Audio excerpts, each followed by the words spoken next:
HVAC में thermal insulation बहुत ज़रूरी है। वो इसलिए कि हीट हाई से लो की तरफ ट्रांसफ़र होता है, इसीलिए हम यहाँ पे इस एरिया में अंडरडेक इंसुलेशन कर रहे हैं। और अंडरडेक इंसुलेशन का मतलब होता है छत के नीचे।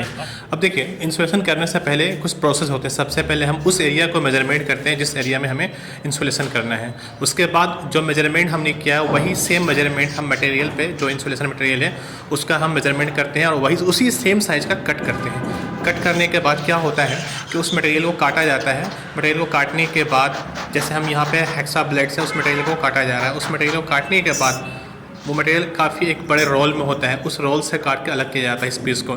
उसके बाद जो सिंथेटिक अडहेसिव होता है, जैसे फेविकॉल का SR505, उस अडहेसिव उस एरिया में हम लगाते हैं, लेप लगाते हैं उसका, जहाँ पे हमें ये इंसुलेशन स्टिक करनी होती है, चिपकाना होता है।